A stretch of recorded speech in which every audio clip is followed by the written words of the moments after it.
Hello, greetings to all of you. Welcome to Embibe achieve defence exams YouTube channel.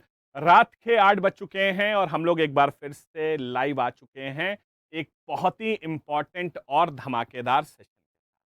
तो भाई साहब, जितने लोग चैनल पे नए हैं फटाफट चैनल को सब्सक्राइब कर दें और बेल आइकन को जरूर दबा दें ताकि आने वाली सभी क्लासेस का नोटिफिकेशन आपको मिल सके। इस वीडियो को सब लोग लाइक कर दें और शेयर कर दें ताकि और भी लोग हमारे साथ इस मुहिम में जुड़ सकें। जय हिंद ऑफिसर्स, आ जाइए। आप सभी का स्वागत है आपके अपने यूट्यूब चैनल, आपके अपने परिवार imbibe achieve defence exams YouTube channel पे। और हमारा डेली का सबसे इंपॉर्टेंट शो जिसका नाम है डेली करंट अफेयर्स। आज है 26 अक्टूबर 2022। तो चलिए आज की क्लास को हम शुरू करते हैं, क्योंकि आप जानते हैं कि करंट अफेयर्स एक ऐसी चीज है जिसको बच्चों आप मिस नहीं कर सकते। आज से 12-13 साल पहले जब मैं एग्जाम दिया करता था तो उस समय क्या होता था ना बेटा कि आप करंट अफेयर्स ना भी पढ़ें तो भी काम हो जाता था। लेकिन आज के तारीख में करंट अफेयर्स के बिना आप अपने जीएस के पोर्शन को नहीं निकाल सकते।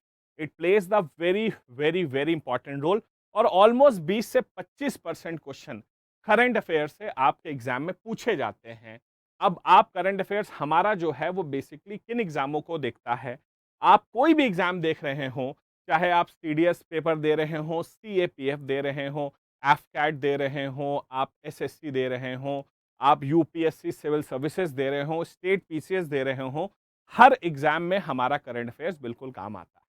अगर आप कोई एग्जाम नहीं भी दे रहे हैं तो भी कोई चिंता नहीं है।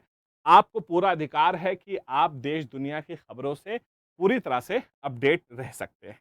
ठीक है बच्चों, तो करंट अफेयर्स पढ़ना बहुत जरूरी है। और भारत में दो तरह के बच्चे हैं। एक वो हैं जो सुबह डेली द हिंदू लेकर बैठते हैं। हिंदू बेटा इज अ वेरी बहुत ही बढ़िया शानदार न्यूज़पेपर है, मैं उसमें कोई शक नहीं है। लेकिन प्रॉब्लम यह है कि हिंदू को पढ़ने के लिए आपको चाहिए 2 से 3 घंटे।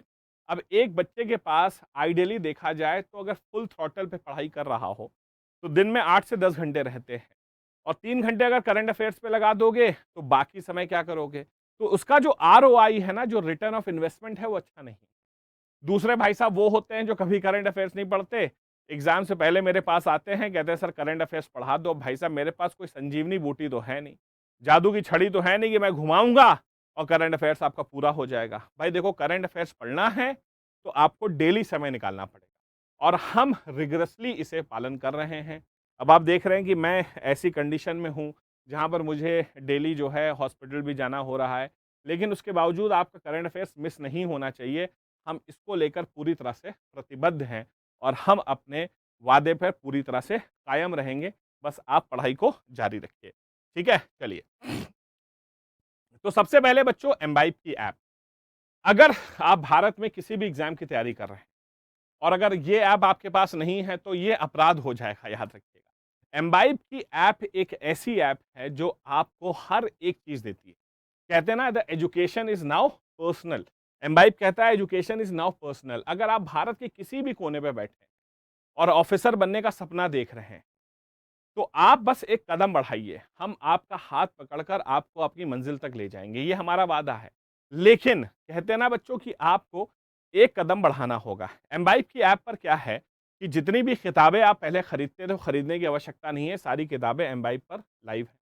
आप ऑल इंडिया मॉक टेस्ट दे सकते हैं, लाखों क्वेश्चंस प्रैक्टिस कर सकते हैं, अपनी अचीव जर्नी बना सकते हैं, अपने अचीवमेंट को महा अचीवमेंट और अपनी तैयारी को महा तैयारी आप क्रिएट कर सकते हैं। ठीक है बच्चों, आगे बढ़ते हैं। अब हमारे कुछ बच्चे हैं जिनका कहना है कि सर देखो, हमें क्लास से काम नहीं चलता, क्लास तो हम पढ़ लेंगे लेकिन हमें नोट्स चाहिए। भाई पढ़ने के लिए नोट्स चाहिए, बहुत अच्छी बात है, सबके अपने अपने तरीके होते हैं।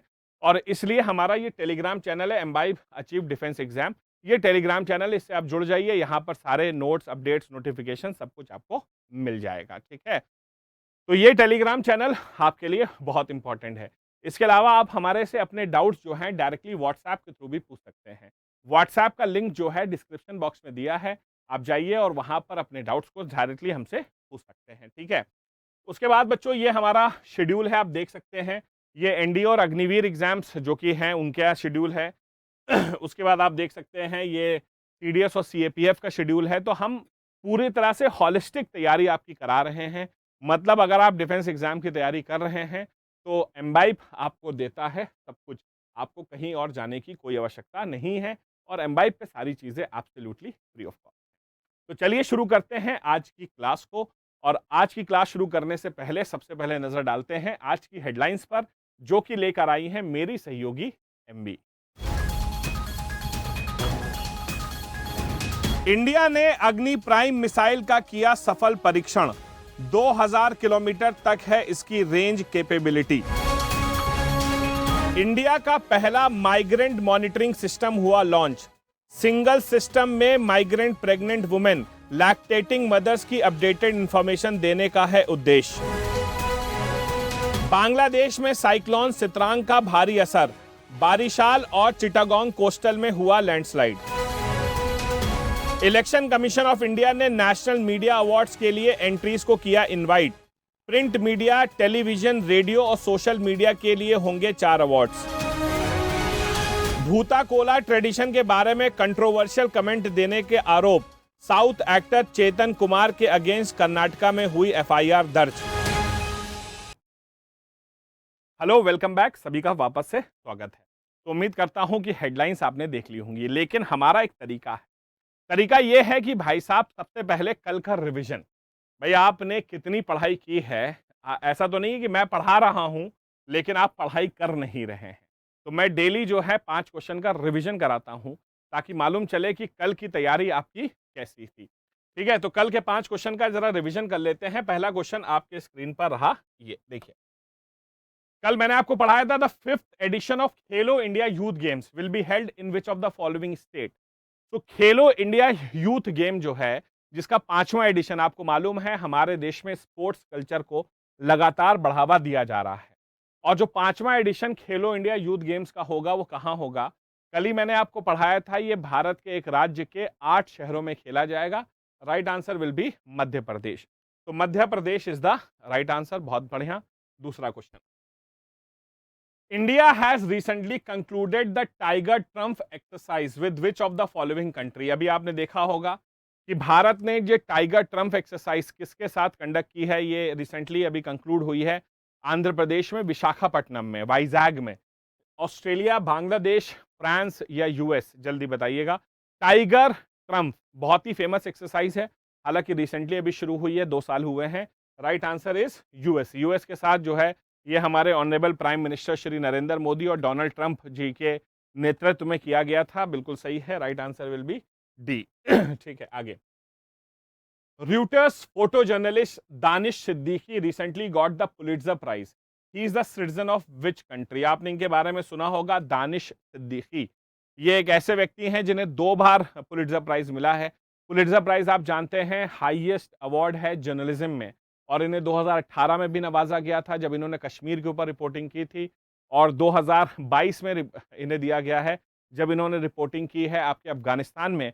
और हालांकि इस बार इनकी मौत भी हो गई रिपोर्टिंग करने के दौरान। ये भारतीय नागरिक हैं और इन्हें पुलिट्जर प्राइज से नवाजा गया है। बिल्कुल सही है, 2 बार नवाजा जा चुका है। बहुत बढ़िया। आगे, which of the following is declared as the best performing state under Pradhanmantri Awas योजना urban awards.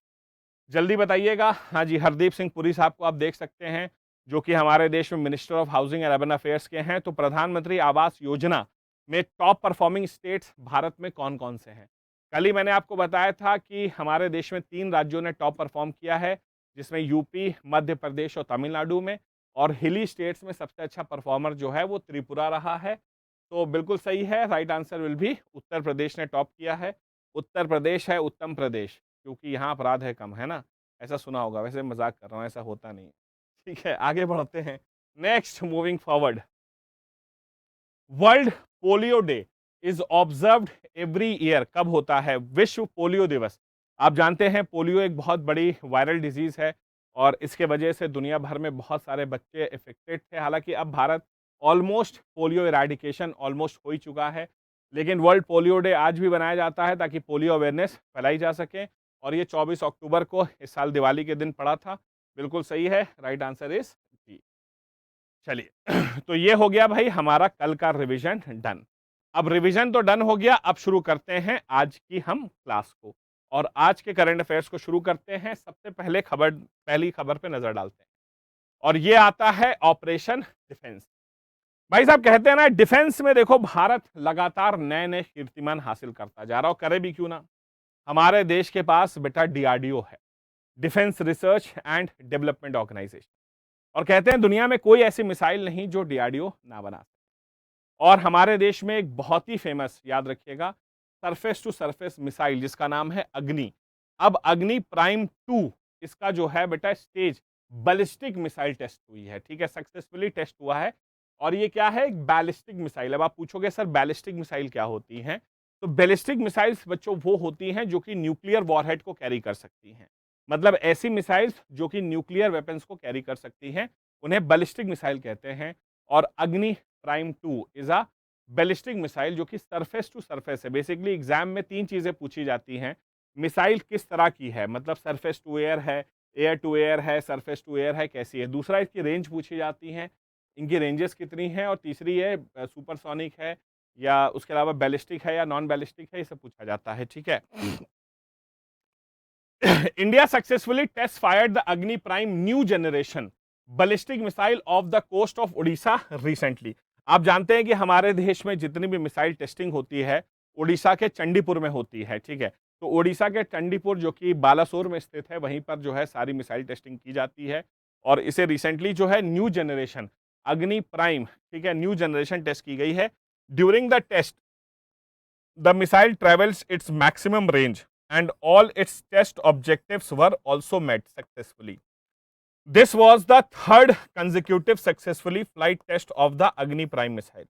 With this test, the accuracy and reliability of the system have been established. The maiden test of Agni Prime was conducted 28 June 2021 and second test on 18 दिसंबर 2021. तो इसके अग्नि prime के 2 बार already test हो चुके हैं, एक बार पिछले साल जून में हुआ था और एक बार जो है दिसंबर में हुआ, और इस फाइनल टेस्टिंग ऑलमोस्ट हो गई है, ठीक है। अब अग्नि मिसाइल के जो स्पेसिफिकेशंस हैं समझ सकते हैं। तो Agni class of missiles are the mainstay of India's nuclear launch capability. जैसा कि मैंने आपको बताया कि ये बैलिस्टिक है, तो न्यूक्लियर लॉन्च कैपेबिलिटी इनके अंदर है, which also includes the Prithvi short range ballistic missiles, submarine launched ballistic missiles and fighter aircraft. The longest of the अग्नि सीरीज अग्नि 5 an intercontinental ballistic missile with a range of over 5,000 kilometers has already been tested several times and validated for induction. तो अग्नि में आप देख सकते हैं अग्नि 1 है, 2 है, 3 है, 4 है, 5 है, और अब ये जो है बेटा ये अग्नि प्राइम जो है ये न्यू जनरेशन है। इसमें काफ़ी नए स्पेसिफिकेशन किए गए। हालांकि जो अग्नि 5 हमारी जो इस सीरीज में बनी हुई थी वो 5,000 किलोमीटर की रेंज है, जो कि इंटर कॉन्टिनेंटल है, मतलब वो एक कॉन्टिनेंट से दूसरे कॉन्टिनेंट को भी मार्क कर सकती है, ठीक है बच्चों। आगे बढ़ते हैं, यहां पर समझते हैं। तो अग्नि प्राइम के बारे में अगर बात करते हैं थोड़ी सी आपके बारे में यहां पर, तो Agni P is a 2 stage canisterise solid propellant ballistic missile with dual redundant navigation and guidance system. तो बेसिकली जो एडवांस वर्जन्स होते हैं ना, उसमें नेविगेशन और गाइडेंस सिस्टम ज्यादा अच्छा होता है ताकि एक्यूरेसी ज्यादा पिन पॉइंट हो सके, ठीक है। It is a canisterise surface to surface ballistic missile. देखिए अब आपके काम की चीज आई है। आपके काम की चीज क्या है कि सरफेस टू सरफेस है, मतलब ये जमीन से जमीन पर मार करेगी, और इसकी रेंज करीब 1000 से लेकर 2000 किलोमीटर के आसपास है। Agni prime is a new generation advance variant of Agni class under IGMDP integrated guided missile development programme. The Agni prime known as Agni P is a medium range ballistic missile developed by the DRDO as a successor of Agni 1 and Agni 2, ठीक है। The missile comes with a new composite propulsion system and innovative guidance and control mechanism beside latest navigation. It is the 6th missile in the Agni missile series of ballistic missiles. तो Agni 1 है, 2 है, 3 है, 4 है, 5 है, और ये छठी missile है, इसका नाम है अग्नि पी। अग्नि पी मतलब अग्नि प्राइम, ठीक है बच्चों। तो सरफेस टू सरफेस मिसाइल है, बैलिस्टिक इन नेचर है, और इसकी रेंज 1000 से 2000 किलोमीटर है। बेसिकली या इसका नेविगेशन और एक्यूरेसी और ज्यादा बेहतर की गई है, कंट्रोलिंग सिस्टम मैन्यूवर्स वगैरह और अच्छे हैं, ठीक है। चलिए दूसरी खबर आती है नेशनल इंट्रेंस। बहुत बढ़िया। क्या बात है। India's first migration monitoring system launched, क्या बात है। Recently, India got its first migration monitoring system. The system is aimed at providing updated information on migrant pregnant women, lactating mothers and children instantly on a single system. क्या बात है। तो यहां पर देखिए माइग्रेशन मॉनिटरिंग सिस्टम, भाई साहब migration monitoring system बहुत अच्छी बात है। माइग्रेशन हमारे देश में आप जानते हैं ज्यादातर जो है वो रूरल एरिया से अर्बन एरियाज में होता है। लोग ग्रामीण क्षेत्रों से शहरों की तरफ जाते हैं, क्यों जाते हैं? काम की तलाश में जाते हैं। हालांकि कोविड 19 में हमारे देश में पहली बार रिवर्स माइग्रेशन देखने को मिला, जब लोग शहरों को छोड़कर गांव की तरफ वापस भाग रहे थे, और उसके पीछे वाजिब कारण थे। लोग डर गए थे, लोगों के पास काम नहीं था, भूखे थे, तो लोग जो है रिवर्स माइग्रेशन कर रहे थे। लेकिन कितने लोग माइग्रेट कर रहे हैं शहरों से गांव की तरफ, कितने लोग गांव से शहरों की तरफ, उनका कोई भी मॉनिटरिंग सिस्टम नहीं था। तो भारत सरकार ने पहली बार, याद रखिएगा, मॉनिटरिंग सिस्टम लॉन्च किया है। ठीक है, तो recently India got its first migration monitoring system. The system is aimed at providing updated information on migration migrant pregnant women's, खास तौर से जो महिलाएं प्रेग्नेंट हैं, गर्भवती हैं, जो माइग्रेंट हो रही हैं। उसके अलावा lactating mothers and children instantly on a single system. तो बेसिकली 3 लोगों का ये कैप्चर करेगा। एक तो प्रेग्नेंट महिलाएं, उसके अलावा लैक्टेटिंग महिलाएं। लैक्टेटिंग महिलाएं वो होती हैं जो अपने बच्चों को फीड करती हैं, और तीसरे जो बच्चे हैं उनको इसमें मॉनिटर किया जाएगा। The system developed by the department of women and child development was inaugurated in Mumbai by Maharashtra women and child development. तो इसे मुंबई में लॉन्च किया गया और इसे महाराष्ट्र के महिला और बाल विकास मंत्रालय, बाल महिला और विकास मंत्रालय द्वारा लॉन्च किया गया है, वुमेन एंड चाइल्ड डेवलपमेंट द्वारा। तो काफी अच्छी चीज है सोशल जस्टिस के लिए। अब ये एक वेबसाइट बनाई गई है, यहां पर आप देख सकते हैं। तो website based migration tracking system will track the movement of vulnerable seasonal migrant beneficiaries through individual unique identification number. अब बेसिकली क्या किया जाएगा कि लोगों को एक यूनिक आइडेंटिफिकेशन नंबर दिया जाएगा। जैसे कि हमारे देश में आधार कार्ड्स होते हैं, आधार कार्ड का नंबर भारत में हर इंसान का अलग है। उसी तरह माइग्रेंट वर्कर्स जो हैं, माइग्रेंट महिलाएं जो हैं, जो प्रेग्नेंट महिलाएं, इन सबको एक यूनिक आइडेंटिफिकेशन नंबर बनाया जाएगा और वेबसाइट के थ्रू आप उन्हें चेक कर सकते हैं। The monitoring system will also be able to furnish information about food distribution, vaccination, Amrit diet scheme, health checkup, through which these can be implemented effectively. ठीक है, तो काफी अच्छी चीज है। सरकार इसमें काफी बेहतरी करने की कोशिश कर रही है महिला और बाल विकास के लिए। ठीक है, चलिए आगे बढ़ते हैं तीसरी खबर की ओर।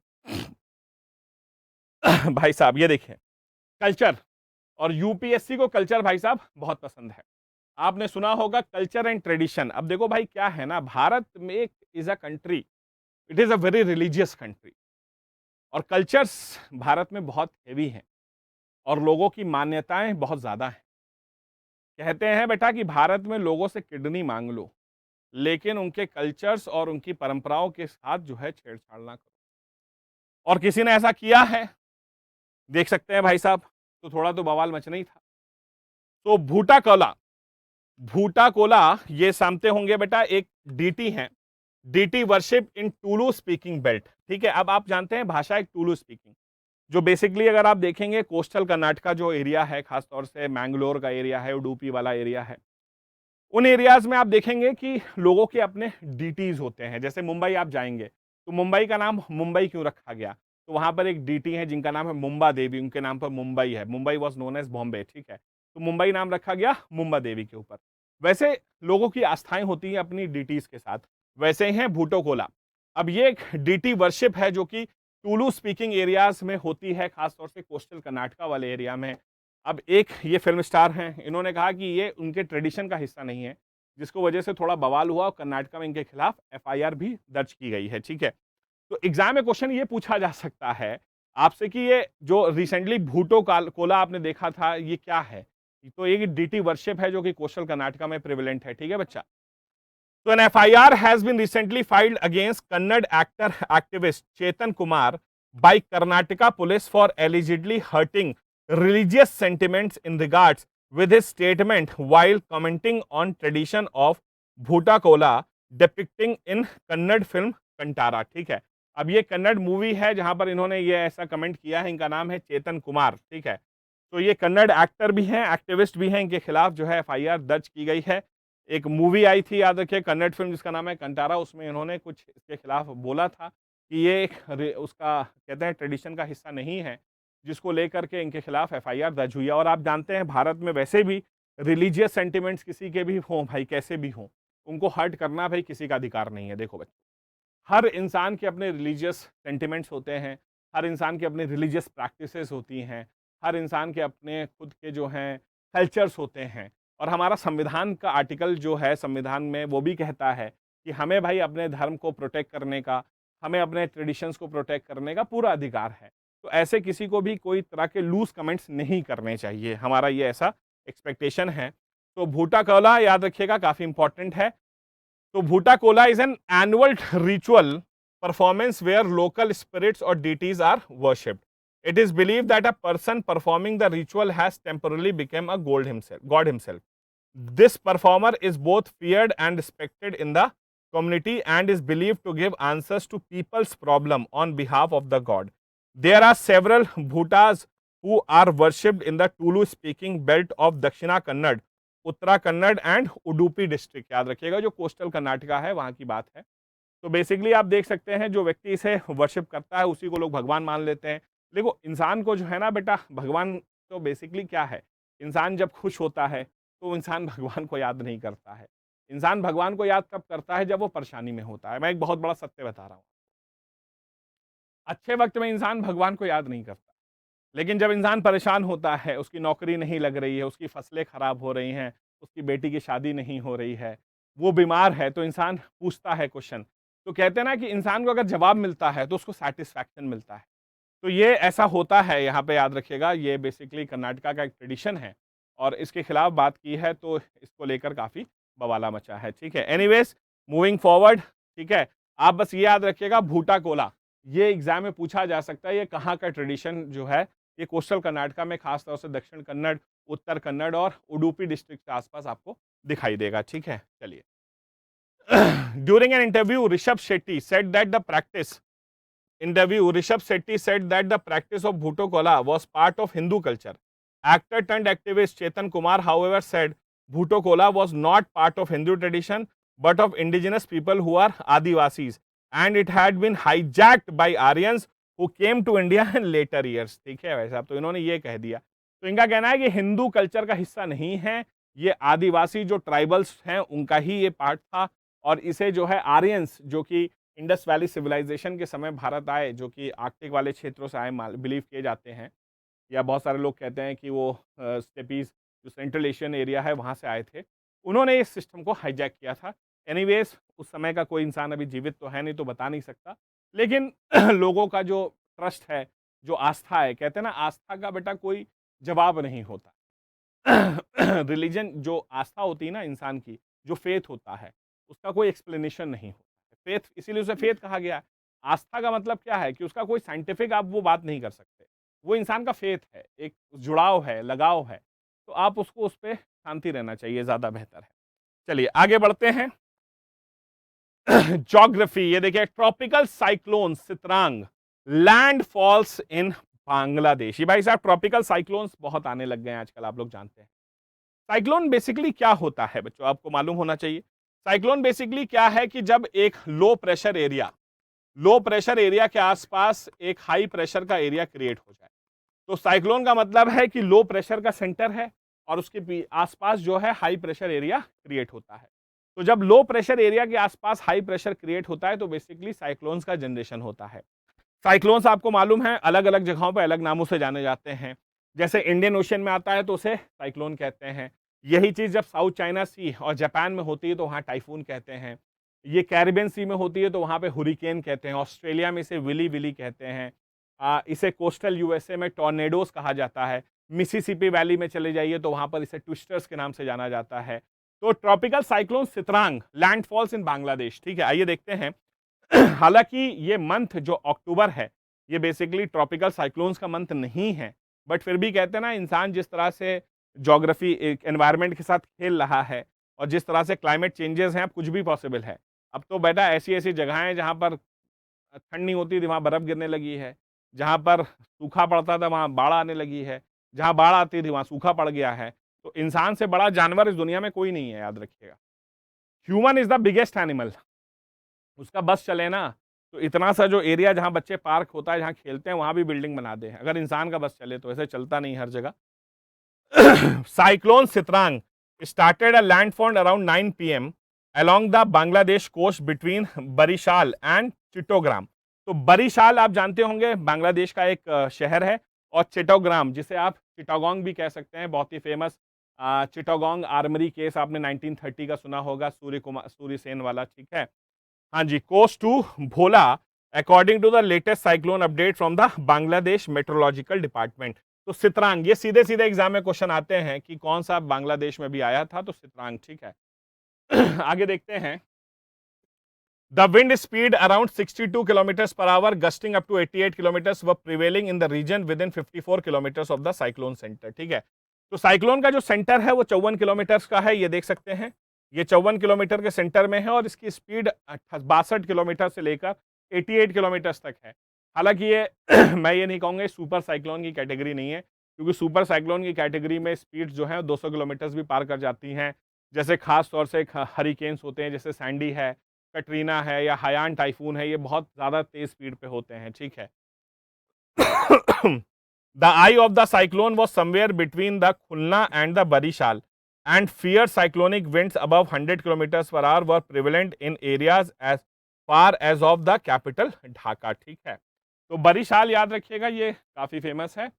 अ tropical cyclone is a circular storm originated, आपको मालूम ही है, ठीक है, सबको मालूम है। विंड एक्सीड, ठीक है, ये तो आप सब लोग जानते हैं, कोई समस्या नहीं है। ओके, आगे बढ़ते हैं। Next, moving forward, science and technology. Sampurnanand telescope 50 years of operation, क्या बात है। टेलीस्कोप भाई साहब एक बड़ी इंपॉर्टेंट चीज है।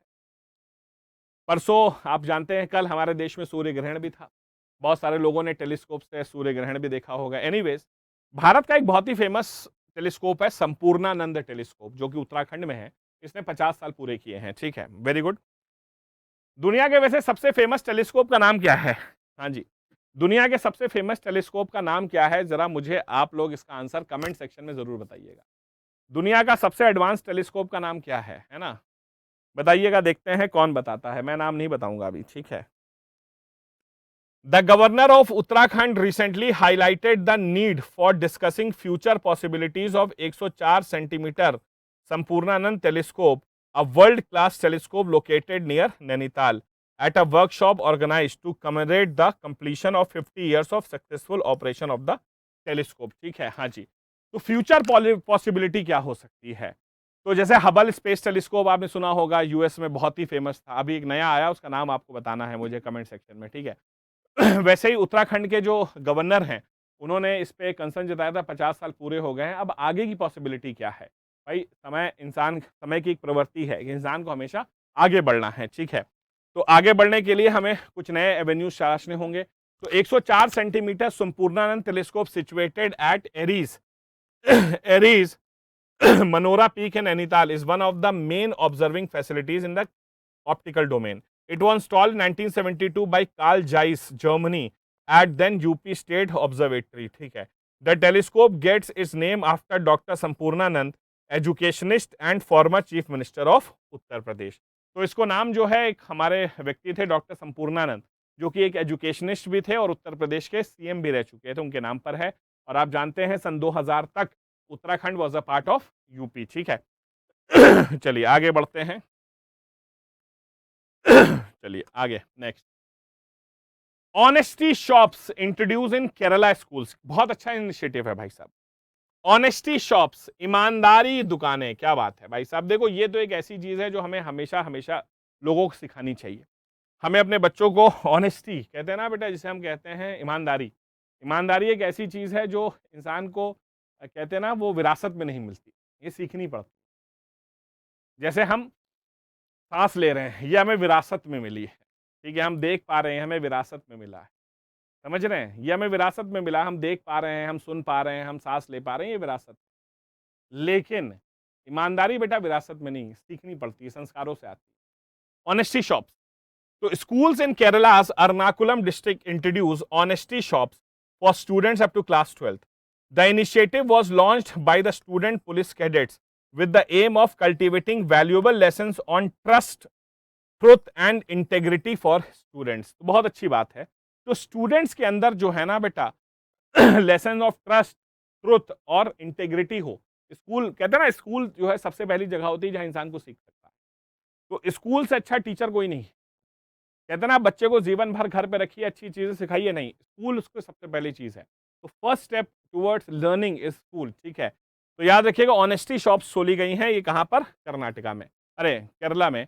There is no salesman at the counter, ठीक है। There is no salesman at these counters and students can drop the money for each item at collection box kept on the table. तो क्या है भाई साहब, यहाँ देख सकते हैं, यहाँ पर आप सामान है, यहाँ किताबें मिल रही हैं, कॉपी मिल रही है, पेंसिल्स मिल रही हैं, लेकिन दुकानदार नहीं है। तो आप भैया पैसे डालिए और जाकर के सामान उठा लीजिए, इससे अच्छा क्या है? ठीक है, हाँ जी। They can walk in, take an item of their choice and pay for based on the price list displayed. Launched in 2008, the SPC project was conceived to encourage better civic sense among students and mold them as a responsible youth growing up with integrity। ठीक है, तो बहुत अच्छी चीज है ये, बच्चों के अंदर ऐसे चीजें सिखानी बहुत जरूरी है, ठीक है बेटा। और ये केरला का एक काफी अच्छा इनिशिएटिव, केरला हमेशा अच्छे इनिशिएटिव्स लेता रहता है शिक्षा को लेकर के, ठीक है, हाँ जी।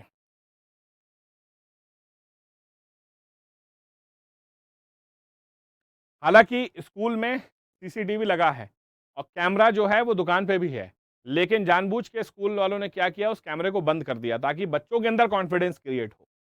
उनको मालूम है कि कैमरा उन्हें पकड़ नहीं सकता, लेकिन कहते हैं ना, जब अंदर से हमारी ईमानदारी होगी तो हम खुद से कुछ नहीं करेंगे, ठीक है। यस, आगे। ECI national media awards for voters education, क्या बात है। तो election commission of India national media awards for voters education, क्या बात है। तो ये भाई इलेक्शन कमीशन ऑफ इंडिया हमारे देश की कॉन्स्टिट्यूशनल बॉडी है, जिसका जिक्र आर्टिकल नंबर 324 में किया गया है, और ये हमारे देश में वोटिंग के लिए जो है ना अवेयरनेस बढ़ाती है। आपको मालूम जान के हैरानी होगी, हमारा देश आज भी, हमारे देश में चुनाव में ऑलमोस्ट 30% से ज़्यादा लोग आज भी वोट नहीं डालते। मतलब जितने वोटर्स हैं उसमें से 30% ज़्यादा लोग आज भी वोट नहीं डालते हैं। डेमोक्रेसी है, लोकतंत्र है, हमें अपने सरकार चुनने का अधिकार है, लेकिन 30% लोग आज भी भारत में ऐसे हैं जो वोट नहीं डालना चाहते हैं। तो election commission of India invites entries from media houses for the national media award for best campaign on voters education and awareness during the year 2022। There shall be 4 awards, 1 each for print media, television, radio and online social media, ठीक है। तो भाई साहब, election commission ने कहा है कि जो भी वोटर्स अवेयरनेस के लिए काम करता है, चाहे उसमें ठीक है बेटा, चाहे वो प्रिंट मीडिया हो, न्यूज़पेपर के माध्यम हो, टीवी हो, रेडियो हो या सोशल मीडिया के थ्रू हो, हम सबको अवार्ड देंगे। 4 कैटेगरीज में अवार्ड दिए जाएंगे ताकि वोटर्स के लिए जिसने काम किया है वोटर अवेयरनेस के लिए। The awards to recognise the outstanding contribution by media houses to promote electoral participation by creating awareness about accessible on election, ठीक है बेटा। और आपको मालूम है कि हमारे देश में ये अवार्ड जो है बेटा इसमें कैश प्राइज भी दिया जाएगा, सर्टिफिकेट भी दिया जाएगा, और ये हमारे देश में 25 जनवरी को बांटा जाएगा। 25 जनवरी आपको जानते हैं हमारे देश में क्या है, नेशनल वोटर्स डे है। तो नेशनल वोटर्स डे के दिन ये अवार्ड जो है कन्फर्म किए जाएंगे आपको, ठीक है। चलिए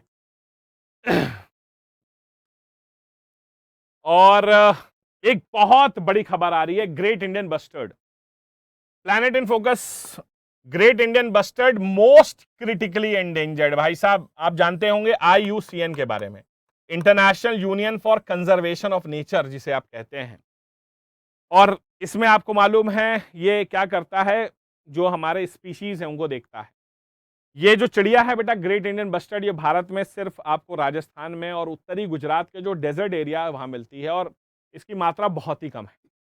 ये कुछ 100 में बची थी, इसे क्रिटिकली एंडेंजर्ड बताया गया था, अब इसे मोस्ट क्रिटिकली एंडेंजर्ड घोषित कर दिया गया है, क्योंकि हैबिटेट लॉस हो रहा है, डेजर्ट वगैरह में इनकी मौतें हो रही हैं। तो recent sighting of 3 great Indian bustards deep in Pakistan Cholistan desert has given rise to speculation that the endangered birds might have flown across the international border from India's desert national park. GIBs are critically endangered in Pakistan because of lack of protection and rampant hunting। ठीक है बेटा, आप देख सकते हैं यहाँ पर, ठीक है। तो इन्हें जो है पाकिस्तान के चोलिस्तान डेजर्ट में देखा गया। अब ऐसा माना जा रहा है कि भारत का जो डेजर्ट नेशनल पार्क है वहां से उड़ के वहां पे गई होंगी, ठीक है। तो इन्हें अब जो है बेटा मोस्ट क्रिटिकली एंडेंजर्ड मान लिया गया है। एक तो क्रिटिकली थे, अब मोस्ट क्रिटिकली। इसके बाद आप जानते हैं एक्सटिंक्ट इन वाइल्ड हो जाएंगे और फिर एक्सटिंक्ट हो जाएंगी। It is the state bird of Rajasthan, also considered India's most critically endangered bird and is protected under the wildlife protection act. Its population is about 150 in Rajasthan, accounts for 95% total world population. तो 150 के आसपास हैं। The captive breeding of GIBs was taken up in DNP through a project executed by Dehradun based wildlife institute of India in 2019। तो भाई साहब ये 150 के आसपास बची हैं और ऑलमोस्ट जो है एक्सटिंक्शन के करीब हैं। ठीक है बच्चों। चलिए अब हो गया ये हमारा डन। तो आज का हमारा करंट अफेयर्स ऑलमोस्ट खत्म हो गया है। ठीक है, और आपको मालूम है IUCN वगैरह में ये हाईली प्रोटेक्टेड बर्ड है। भारत का जो Indian wild life protection act है उसमें भी ये बहुत ही हाईली प्रोटेक्टेड शेड्यूल 1 में है। शेड्यूल 1 के अंदर वो स्पीशीज हैं जिनका प्रोटेक्शन सबसे हाईएस्ट कैटेगरी में है, जैसे टाइगर्स हैं, ठीक है, पिकॉक है, वैसे ग्रेट इंडियन बस्टर्ड है। चलिए अब आज शुरू करते हैं आज के क्वेश्चंस। भाई देखो पढ़ाई तो हो गई, लेकिन जब तक क्वेश्चन नहीं किए जब तक कोई मजा नहीं है। चलिए आइए भाई पढ़ाई करते हैं। Agni prime missile is an air to surface missile, surface to surface missile range of 3000, surface to surface missile range of 2000, surface to air missile with the range of 2000। जल्दी बताओ अग्नि प्राइम मिसाइल जिसे अभी रिसेंटली टेस्ट फायर किया गया है उड़ीसा के चंडीपुर से सक्सेसफुली, ये क्या है? जल्दी बताइए, आपको मालूम होना चाहिए। अभी बताया था surface to surface ballistic missile है जिसकी रेंज 1000 से 2000 किलोमीटर के आसपास है। ठीक है, बहुत बढ़िया, right answer is C. India's first migration monitoring system recently launch in which of the following state? हाँ जी, माइग्रेशन मॉनिटरिंग सिस्टम कहां पर लॉन्च किया गया आपको मालूम है? ये माइग्रेशन मॉनिटरिंग सिस्टम जो है प्रेग्नेंट महिलाएं, लैक्टेटिंग महिलाएं और छोटे जो बच्चे हैं उनके लिए किया गया है। महाराष्ट्र में लॉन्च किया गया है। बिल्कुल सही है, राइट आंसर बी है। Bhuta Kola is a form of tradition majorly practice in which of the following states? हाँ जी, अभी आपको बताया था भूटा कोला, हाँ जी, जिसको लेकर एक थोड़ा सा कंट्रोवर्सी चल रही है। एक एक्टर के खिलाफ जो है FIR दर्ज कर दी गई कि उन्होंने लोगों की भावनाओं को आहत किया है। कर्नाटका में बेसिकली कोस्टल एरियाज में ये काफी प्रिविलेंट है। Recently a tropical cyclone named Sitrang hit the coast of which of the following countries? हाँ जी, ये ट्रॉपिकल साइक्लोन है, देख सकते हैं ये आई ऑफ द साइक्लोन है। ये लो प्रेशर एरिया है, इसके आसपास हाई प्रेशर क्रिएट होता है। नॉर्दर्न हेमिस्फेयर में ये एंटी क्लॉकवाइज और सदर्न हेमिस्फेयर में क्लॉकवाइज घूमता है। बिल्कुल सही है, राइट आंसर बेटा ये बांग्लादेश में, याद रखिएगा। बरिशाल और चिटोग्राम वाले एरिया में ये काफी तेजी से कहर मचा रहा है। Sampurnanand telescope is located in which of the following state? Sampurnanand telescope आप देख सकते हैं, ये आपका बहुत ही फेमस 50 साल पूरे हुए हैं और ये नैनीताल में स्थित है, उत्तराखंड के। बिल्कुल सही है। तो ये हो गया आज का करंट अफेयर्स हमारा खत्म। उम्मीद करता हूं कि आपको आज की क्लास अच्छी लगी होगी। अब ये बेटा हमारा एनडीए और अग्निवीर का एग्जाम जो हमारा क्या नाम है शेड्यूल है यूट्यूब का, वो आपके सामने है। इसके बाद आगे बढ़ते हैं, ये हमारा CDS और CAPF का है। अगर अभी तक एम्बाइब की ऐप को डाउनलोड नहीं किया है तो आज ही जाइए और एम्बाइब की ऐप को डाउनलोड करिए, क्योंकि यहाँ पर मिलता है आपको वो सारी चीज़ें जो आपको आपके एग्ज़ाम निकालने के लिए ज़रूरी है। यहाँ पे सारी किताब है, लाखों questions, all India mock test, topic test, सब कुछ दे सकते हैं आप। अब हमसे जो है अपने डाउट्स सीधे व्हाट्सएप के थ्रू पूछ सकते हैं। व्हाट्सएप का लिंक डिस्क्रिप्शन बॉक्स में दिया है, चेकआउट करना बिल्कुल मत भूलिएगा। और क्लास तो हो गई, लेकिन भाई साहब PDF चाहिए। PDF आपको हमारे Telegram channel imbibe achieve defence पर अवेलेबल हो जाएगा। तो ये थी आज का करंट अफेयर्स 26 अक्टूबर 2020। अब मिलते हैं बेटा हम कल 27 अक्टूबर 2022। Till then do take care of yourself, सब लोग अपना बहुत ज़्यादा ध्यान रखिएगा एंड कल मिलते हैं। टिल देन जय हिंद, जय भारत एंड वंदे मातरम।